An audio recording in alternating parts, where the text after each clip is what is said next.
Hello and welcome to another episode of Do Not Fade This podcast. My name is Joshua Reimer, joined by none other than the man, the myth, the legend, Jared Block. Jared, how are you doing on this fine Tuesday afternoon?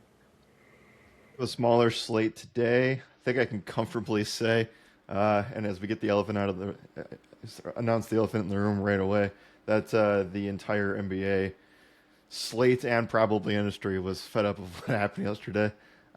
Really bad day all the way around. Though I will say, like the one thing that I got right, which was like the one thing that I felt least confident in, was that the Hornets kept things close and ended up blowing out to the OKC Thunder at home. Josh, per Opta stats, never in NBA history has a team faced the reigning champions and the reigning MVP in a road game and won by more than 25 points. So Wow. that's what happened last night. Charlotte won. Concanipple cashed his 3-point ladder, which felt really good. But yeah, everything else was a pretty much a disappointment. National Blowout Association was on full display last night.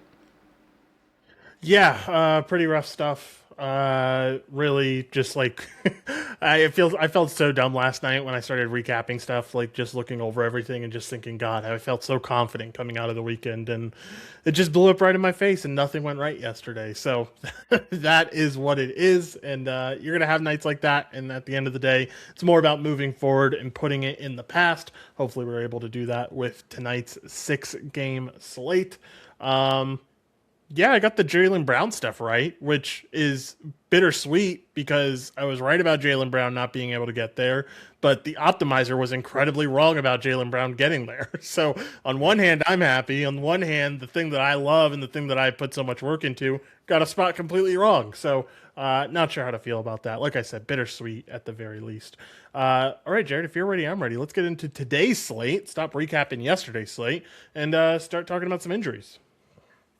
Yeah, the big thing that we need to wait on that I guess is kind of important. Obviously, the stature of Wembanyama is certainly something we have to keep an eye on.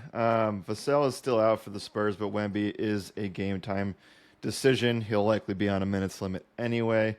I'd be curious to even see what that limit would even be at this point because he wasn't even playing 30 minutes before. So we'll see how that ends up going. But we have a boatload of injuries for the Memphis Grizzlies. Most notably, John Morant went from questionable to doubtful this afternoon. A bunch of guys out there, including Cedric Coward as well. And we also know that another big star, Donovan Mitchell, is not playing today. So we do have probable news for Jared Allen and Dean Wade, though that seems to be like the only guy that's probably going to miss here. Jalen Tyson is also a questionable tag for Cleveland.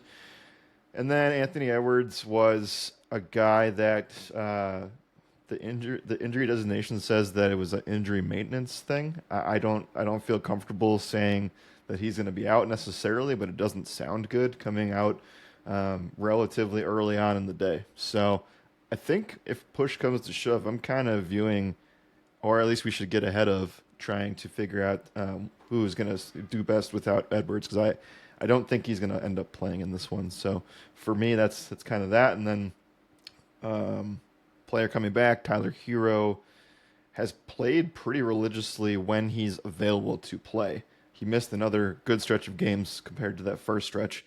So I'm not sure what his limit is, if there even is one. So I'll stop stammering. But what do you think about Anthony Edwards here, and what other injuries are you monitoring? Yeah, the Edwards edition was pretty late in the day, so I think it's most likely that he's out. That's usually, typically what you can rely on with questionable tags is the later the questionable tag comes up, the less likely they are able to play. So I think Edwards is probably going to end up being out.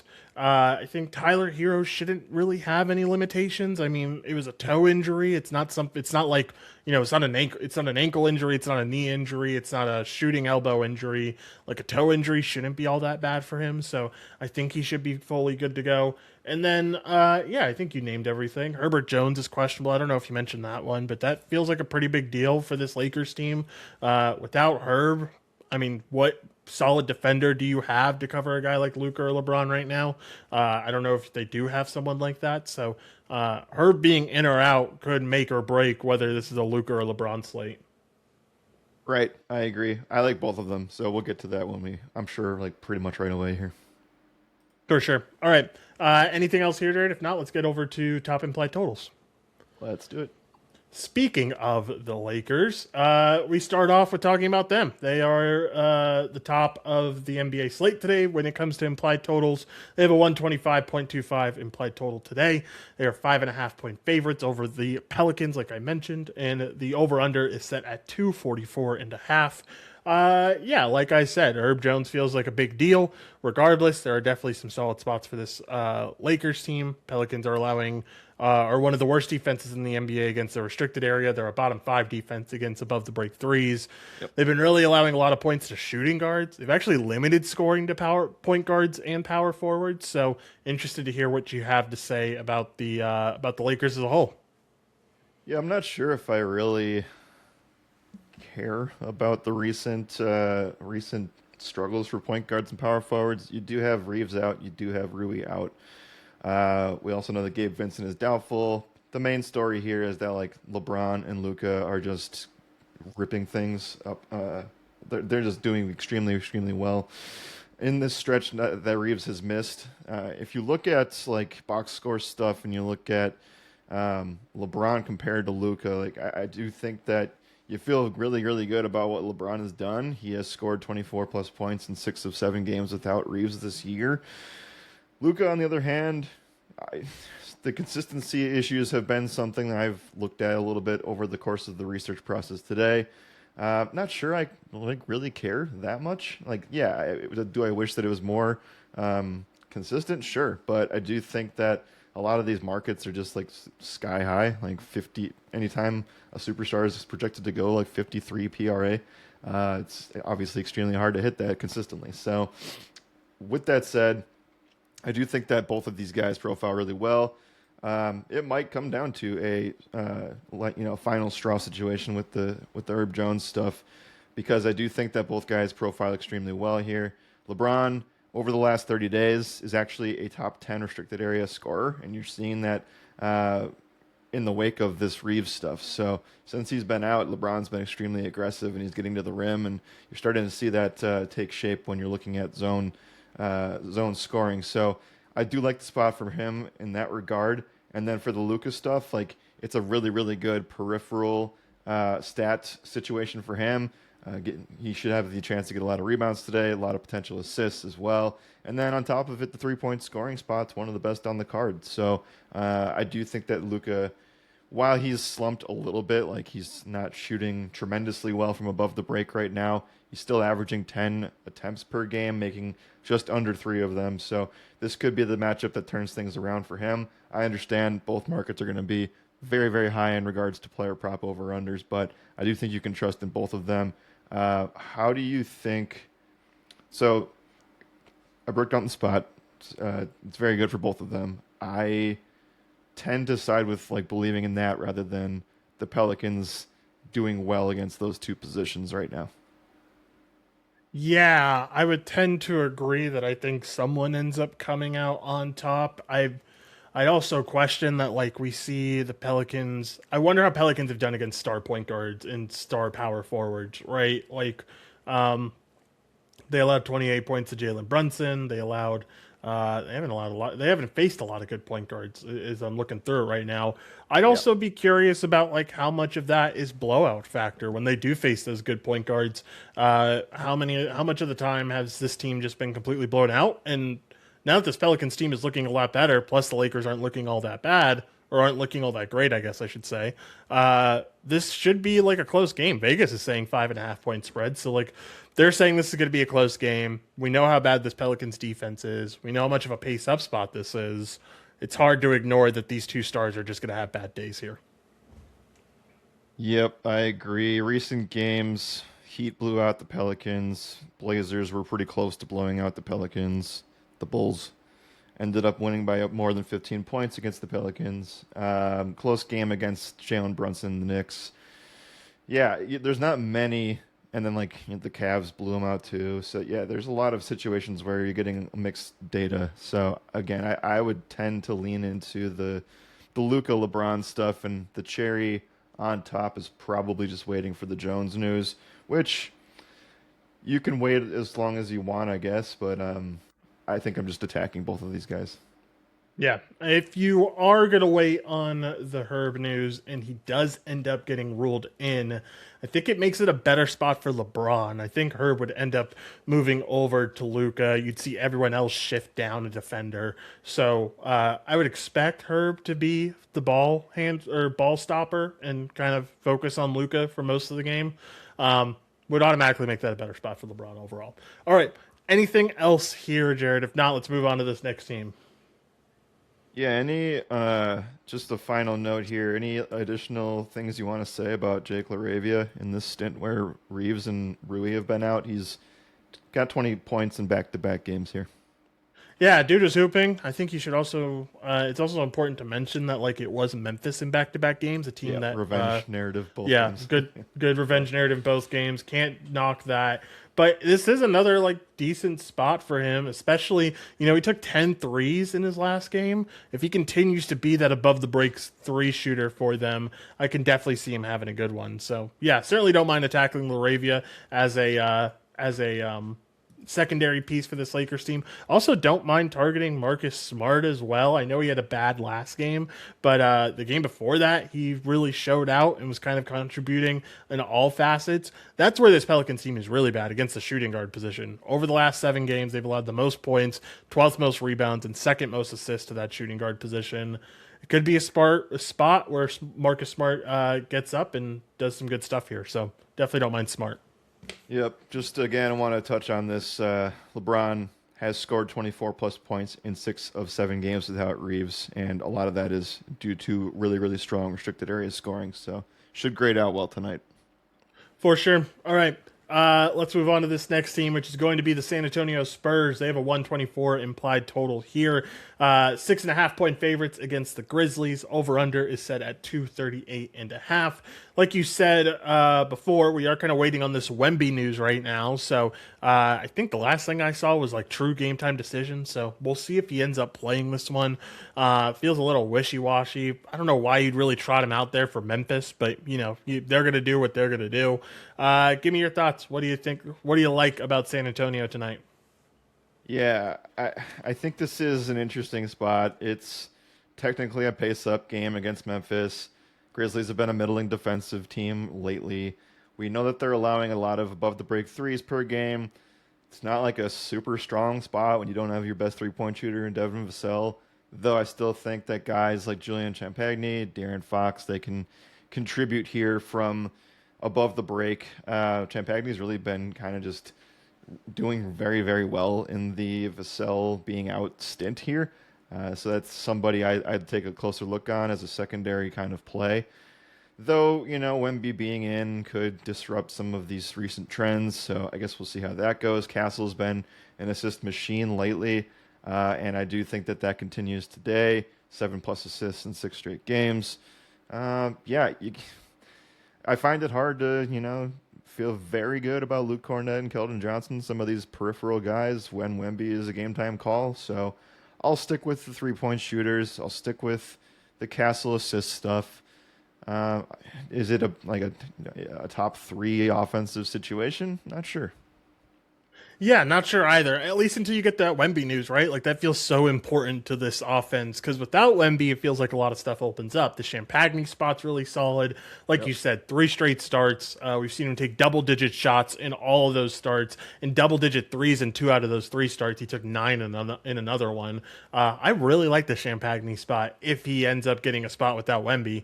And then I also think De'Aaron Fox has to play into things. Like Memphis has been that bad against the point guard position. While we like Cam Spencer a lot, he's not known for his defense, that's for sure. So I think this would be a spot where Fox could excel. It's just going to be a matter of if we end up getting the spot without Wemby. I think that makes all the difference when it's all said and done. So kind of a wait and see game to see when that news comes out and how to react to it. 100%. Only downside of that is the fact that this game starts at 8 Eastern. So we're not going to get this news before the first part of the slate locks, most likely. Yeah, especially with them saying that he's a true game time decision or Yeah, whatever they went said through shoot recently. around, then that too. I Yeah, guess it's truly let me just check. I want to see if they're playing a back to back. go for Yeah, it. they are. This is the front leg, and tomorrow they're hosting the Lakers. So, I think you'd which want to game play would you against the rather have? Lakers a lot Yeah, more, wouldn't you that's what I'm think? saying. That's what I'm saying. Yeah, Yeah. I don't know. We'll see. Maybe they're trying to get him up for both games. Who knows? All right. If you're ready, I'm ready. We can move on to this next team. Let's move on. Next team up is going to be the Minnesota Timberwolves. They have a 120.75 implied team total here. They're 3.5 point favorites against the Miami Heat. Over-unders at 237.5. This one feels eerily similar to what we just talked about with San Antonio, right? Because while we don't feel confident in Anthony Edwards playing in this game, it's still kind of a team defining thing on whether he plays or not. Like, if he does play, that opens up a lot of stuff. Or, excuse me, if he doesn't play, it opens up a lot of stuff. If he does play, it makes things a lot more convoluted. So, what do you think about this spot for Minnesota with the Anthony Edwards news still up in the air? Yeah, I need to update the spread on the rundown currently. So when I was typing it this morning, it was -7 Minnesota, and that if it's now down to 3.5, we already knew that Tyler Hero was going to play. So the two things that have changed is that Jaime Jaquez is out for Miami. That happened after the rundown was starting this morning, and then the Ant news, and you're telling me Ant's worth 3.5 points? Maybe. That seems like a lot for a even with a superstar, but yeah, that kind of tells me everything we need to know. I think that trends in the direction the wrong way for Edwards. If we had to put something on it, so like I said before, I think that if you're looking to bet on Minnesota, I think you are starting to lean into the conversation of who benefits the most with Anthony Edwards out, and that to me is nobody first than Dante DiVincenzo. I think that this is a great 3 point spot for him, and that's kind of where Miami's allowing the most of their shots right now is from above the break and from the corner zone. They are a middling unit in the paint and in the restricted area, and that's mainly due to the fact that they're just the fastest paced team in the NBA. So I do think that you want 3 point scorers here. I do like that spot a lot for DiVincenzo in the event that that does happen. And I think I ran this earlier, so let me just see if I have it. Um, so yeah, DiVincenzo has fallen under 14 points in 7 straight. But if Ant's out, you look at those splits, and he has recorded 24 plus PRA in 6 of 7 games without Ant this year. Now I think that 24 PRA is not going to be the over/under. If that happens, it's probably going to be closer to like 27 or 28. But I do think it's really, really strong. And then Julius Randle has also recorded 37 plus PRA in 5 of 7 without Anthony Edwards. So, um, again, like I guess I would probably feel a little bit more comfortable saying Minnesota is slightly in a more interesting spot than than the San Antonio Spurs are, but it does depend on obvious injuries. Yeah, for sure. I think if Edwards does end up sitting out, it's far and away a fantastic spot for Julius Randle. We see him get the biggest per 36 differential boost in points, in fantasy points, and basically everything. He sees just a huge jump in usage whenever Anthony Edwards is off the floor. This season, with Edwards off the floor, his usage rate is 30.1%. That's 5.4% higher than his usage rate over the whole season. So, Yep. pretty massive boost. And then more points per 36 minutes as well. He averages 29.8 points per 36 minutes with Anthony Edwards off the floor. That's all-star numbers, right? Like that's pretty If he's averaging 30 points a game with 7 rebounds and sorry, not even 7 rebounds. Yeah, 7 rebounds and then 6 assists as well. Like it's a pretty massive spot for Randall in a good environment too. Like that should be mentioned. Miami has a really good defensive rating, which is scary, but like the pace up should help Randall a ton. I really like the spot for Randall. I kind of hope Edwards sits because I'd be excited about getting Randall in there. Yeah, I think that both of those guys are full sends tonight. We should obviously make sure that Ant is out before we say full send, but again, the writing's on the wall. The Vegas number dropped, and I don't think that actually. Let me check because I think that we can also see if they're playing a back to back and if that would change things. 'Cause we got a lot of games tomorrow, so Let's see. They are not. They go to host Cleveland. So we'll see what they do. We never like it when a superstar has the injury maintenance tag questionable at like 2 3 hours after shoot around. For sure. All right. Anything else here, Jared? If not, do you want to cover one more team? Do you want to move on to hottest shooters? Where do you want to go? We should take your pick between if you want to cover the Magic or the Cavs.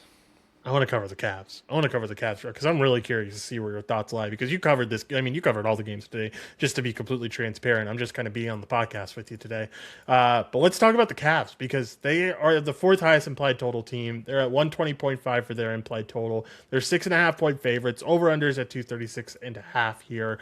Cavs, like you already mentioned, are going to be without Donovan Mitchell today. I always find it really intriguing when Cleveland is missing Donovan Mitchell. It just feels like that's kind of the ultimate spot of their defense or of their offense. And when he's out, it kind of lets everyone else get a bigger role, which is a lot of fun because you have a lot of talented offensive pieces in Evan Mobley, in Darius Garland, etc., etc. So I'm curious to hear who benefits the most without Donovan Mitchell, and I'll run my data and see where that lies. Yeah, I mean Mitchell's coming off of three straight 30-point games. We already know that he ranks top 15 in usage per game, so that basically just, sends a ton in every single direction for Cleveland. He's only missed one game this year, and that game was against the Chicago Bulls, which in theory kind of tells me like the Cleveland Cavs probably smashed in that game, and in that theory you would be correct. Darius Garland scored 35 points in that game, and I do think that this is interesting, right? Because we haven't seen many situations where Garland, Mobley, and Allen have played in a game without Donovan Mitchell. Uh, like I said, Mitchell's only been out once this year, but dating back to last year as well, Darius Garland has scored 25 plus points in 8 of the past 10 games that Mitchell has missed. So 9 of those were from last year, one from this year. I guess my first and obvious guess would be that I really like the Darius Garland spot. You want big men against the Pacers, specifically scoring power forwards. So while Evan Mobley has been up and down since returning from his injury stuff, I do think this is a good matchup to, at the very least, have like an alt market interest in him. So at the very, very least, I do think that if we're ranking things in terms of how I see it happening today, it's very clear that it's 1-2 Garland Mobley. I'm not super, super interested in Jared Allen as of the last moment. And I'd have to cross reference it with what you're going to say about the 36 per minute stuff. So, but what we do know, though, is that Jared Allen has fallen under 15 points in 7 of the last 10 without Mitchell. He scored 14 against the Bulls in that spot this year. So, long-winded way of saying he's not as interesting to me as those other two are. Yeah, so per 36-minute stuff is really intriguing. Without Donovan Mitchell, Max Strus, and Larry Nance on the floor, those are all the guys that are out today. Garland is averaging 24.9 points, 8.1 assists, 2.9 rebounds per 36 minutes. All of that culminates into a 41 FanDuel points per 36 minutes and a 30.5 usage rate. And then Evan Mobley is averaging 22 points, 8.7 rebounds, and 5.7 assists per 36 minutes with no Donovan Mitchell and all those guys, having a 29.9% usage rate. Garland gets the biggest bump in points per 36 minutes. He gets 8 more than his usual per 36 minutes. Evan Mobley's not far behind, though. He's at 3.7 more. Gets a lot more blocks and steals, though. He gets a lot more assists is mainly the thing. I think he ends up taking more of a passing role because Garland's able to shoot a little bit more is what I'd imagine that looks like on the court. Yeah, I'm very intrigued in the Garland spot. I think that clearly ranks as number one. That's where the Pacers are clearly the weakest. I guess I worry a little bit about Mobley because Indiana's been good against power forwards. Like they're the they're the best defense against power forwards when it comes to allowing points over the last 7 games. So that scares me a little bit. They're a lot worse off against centers, is where they really struggle. They're allowing the fourth most points over the season and fourth most over the last 7 games against the center position when it comes to points. So like you said, I'm not interested in Jared Allen either. I think he's like super wishy washy with his minutes right now. Though, no, Donovan Mitchell could potentially fix that. Maybe he ends up closing games a little bit more often and ends up being looked at more of a piece. But at the end of the day, I think it's really simple. Take out the wishy washy guesswork of Evan Mobley and Jared Allen and everything and just focus on Darius Garland. Yeah, when talk well, we already know that Mitchell's out, so that this situation is already different than the previous two that we've already talked about. But this one's like as close to full send, if not, we're already doing it as possible Yeah. here. Yeah, for sure. All right. Anything else here, Jared? If not, let's head over to hottest shooters. We can move on. All right. Let's go over to hottest shooters. I'll let you go first. Where do you want to go? I'm pulling up the trends from today. Oh yeah, I guess we can start here.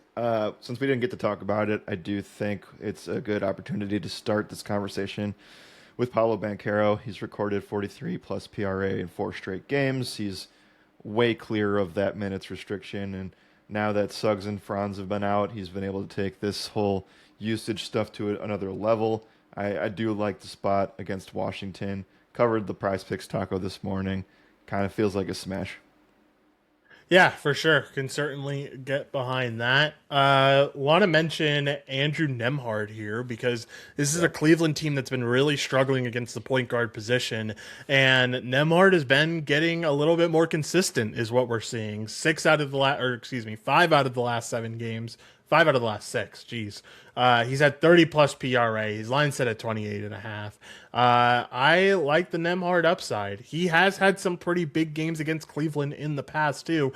Even just this year, he's had 30 plus PRA against Cleveland in both games he's played against them. So Andrew Nemhard feels like a really good option tonight. Yeah, I like the Nemhard spot quite a bit. I'm just going to see if I had any trends here. 11 plus rebounds, assists, and 5 of the last 6 as well. And then you add on a There you nice go. scoring spot on top of that. Um, Definitely. all right.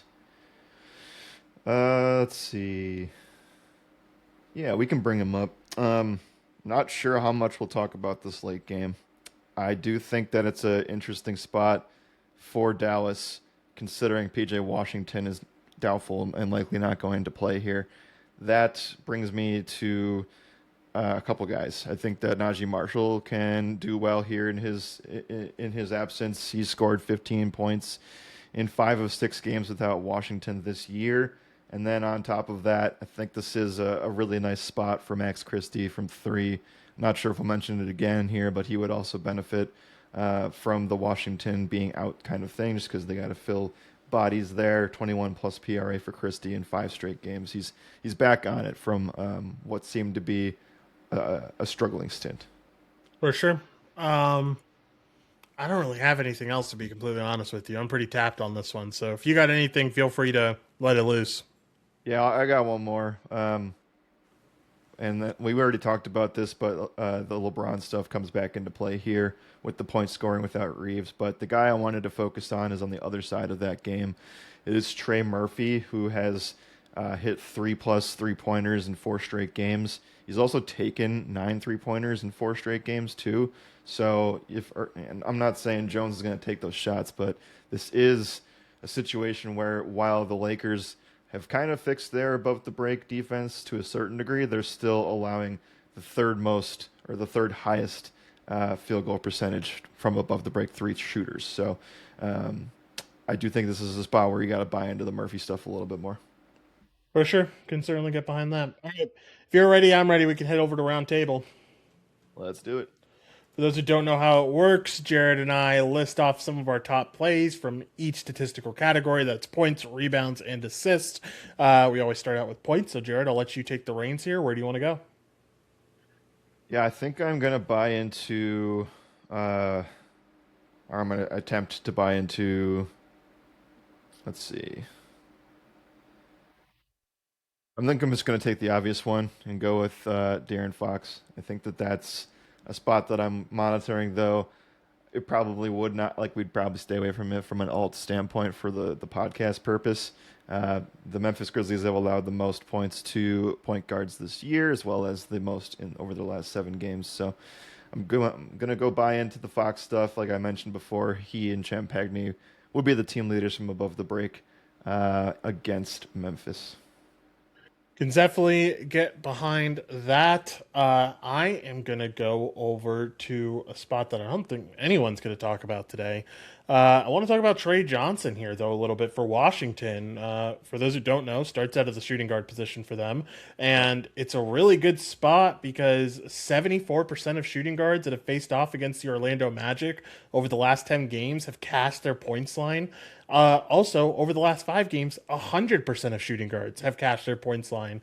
I think it purely has to do with the fact that like they've been using Anthony Blackmore. He's been more of an offensive contributor, and because of that, when he has to switch over, because Bane goes over the point guard position when he defends because he's more of a ball stopper. So when Anthony Black goes and defends these shooting guards, he's probably pretty tuckered out from this offensive explosion he's been having. So we're hoping the same translates for Trey Johnson. Yeah, I really like the spot. Yeah, that stood out too. I didn't end up having that be like a huge headline, but I definitely was like, oh, that's relatively interesting. Yeah, definitely. All right, let's go over to rebounds. Jared, where do you want to go? This one made the props.cash blog today. It is going to be Bilal Koulibaly, and his rebounds line is at 4.5 right now. He has recorded 5 rebounds in 8 of the last 10 games. 4 of 6 of those have been without Keontae George. And 62% of small forwards have gone over the rebounding mark against Orlando since December 19th. On top of that, Orlando, second most rebounds to small forwards their last 7. Can certainly get behind that. I'm just going to go to a pure DVP spot here. And, well, I guess it's not just pure DVP because I do. He has been rebounding like a madman recently, but it's Rudy Gobert. He's been putting up some massive rebounding numbers recently. Yep. He's rebounded really well against Bam in the past too. He's gotten over 13 rebounds in 3 out of the 4 games he's played against the Heat. I like this spot. Miami's allowing the 3rd most rebounds to the center position over the last 7 games, 2nd most on the whole season. So it seems like a good rebounding spot for Gobert.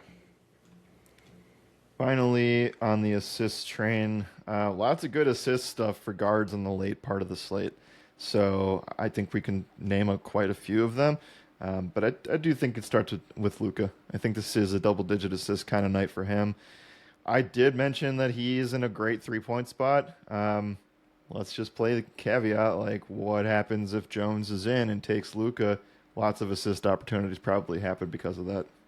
Yeah, for sure. Completely agree. That is where I was going to go. So happy you went there. I'm going to go over to Cooper Flag here. I think we're starting to see like a true shift over to the point guard position for Coop, which is a good thing at the end of the day, in my opinion. And we've seen a jump in assists because of it. He's had 5+ assists in each of the last 8 games, excuse me.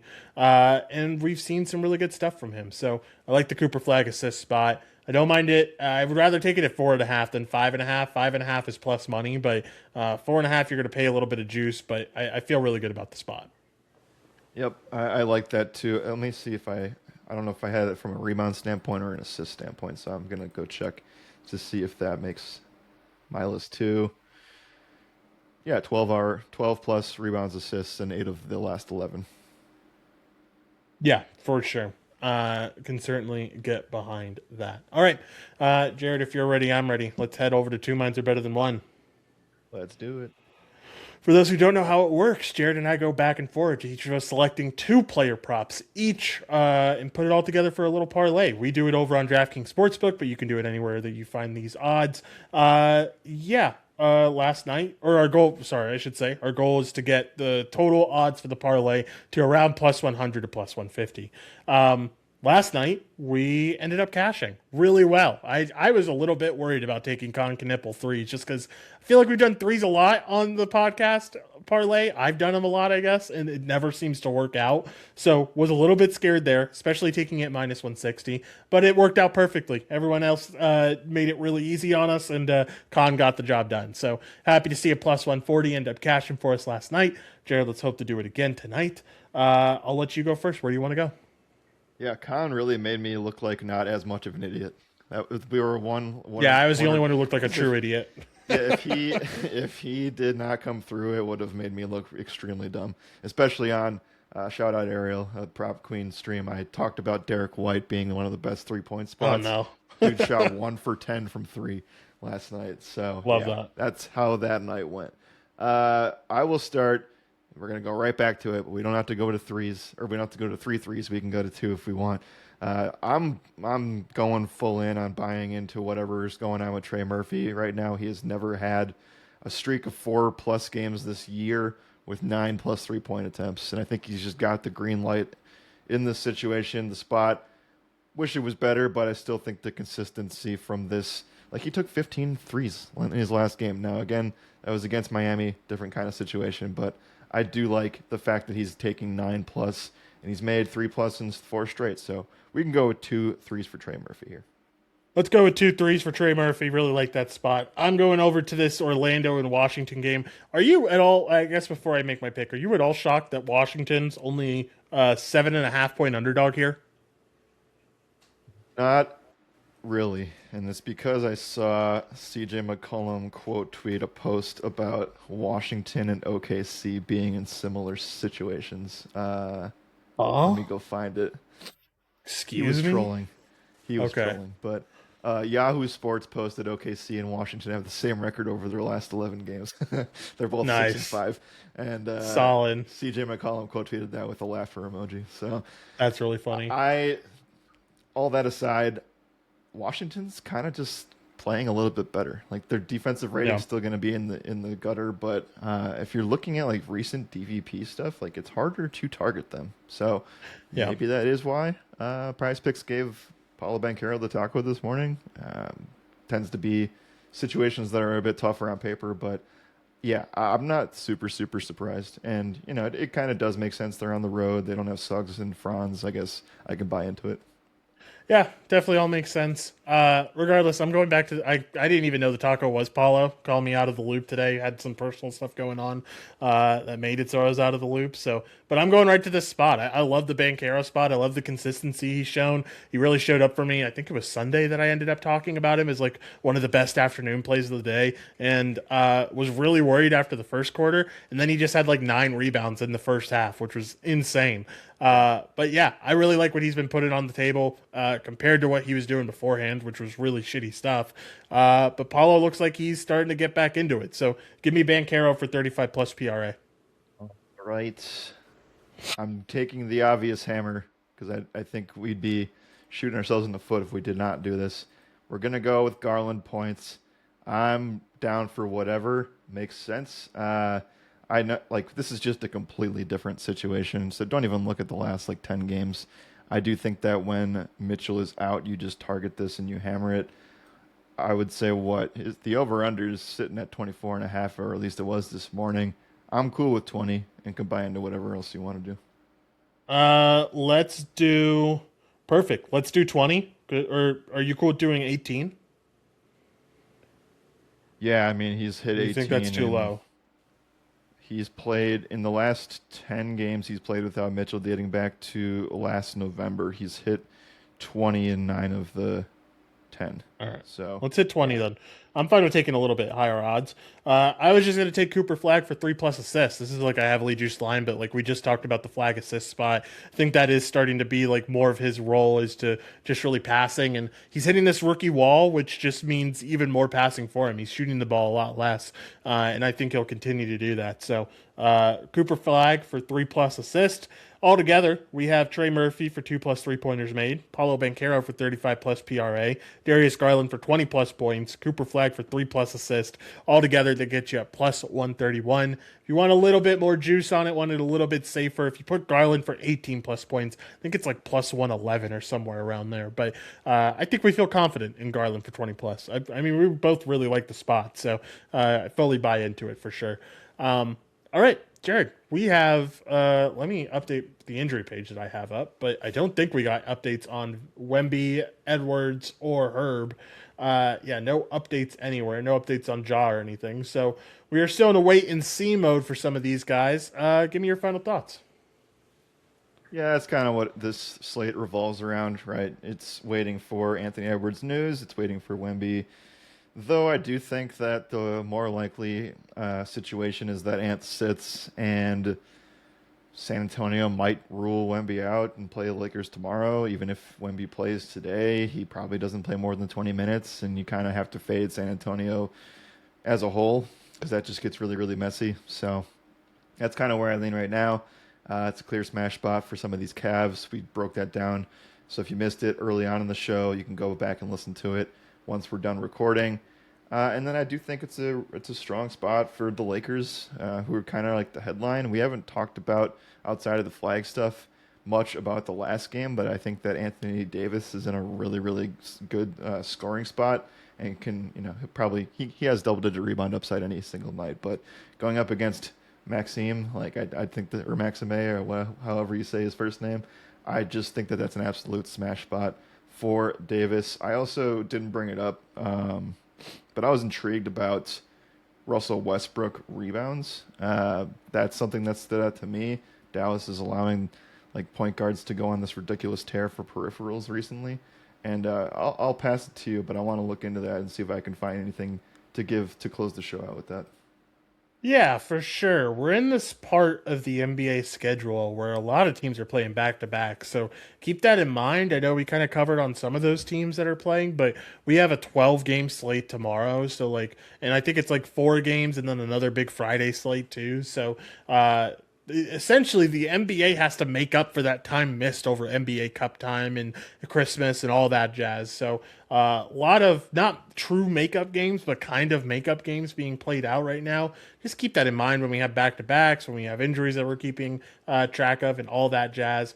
And yeah, overall, I'm truly getting like a not a first look because I always do the optimizer and I kind of get a first look then, but truly getting a deep dive with Jared here. And I like the slate overall. I think it's truly one of those slates that feels really good to take advantage of some of the injuries that are here. And yeah, I think you get some really good spots depending on which injuries, which guys are in and which guys are out. To close this, sort of, probably wouldn't have made a top play for me. Wouldn't make our big board, but the Dallas Mavericks have allowed a lot of rebounds and assists to recent point guards. Westbrook fell just short in the spot. A couple of well, no, he ended up getting he got 14 and cleared his market at that. Cleared his market from like today because the market's at 12.5 right now, but had fallen short technically with 14 and a 15.5 line a couple of games ago. But more recent point guards, Amin Thompson went over by 4, Tyrese Maxey went over by 7, Denny Avdia went over by 5 in the RA market against the Dallas Mavericks. So it's kind of interesting. If you're going to play Westbrook RA or wherever you can find it, I'd probably take like a slightly lower number if possible. Yeah, for sure. Can certainly get behind that. All right. Anything else, Jared? If not, let's get out of here. We'll be back for the big slate tomorrow, and then obviously we still have the NFL wildcard stuff to cover, which will be pre-recorded, but we'll be back tomorrow and update you guys on what we're doing for NFL. Yes, sir. We will do exactly that. All right. Thank y'all for listening. As always, my name's Joshua Reimer, and we'll see y'all tomorrow.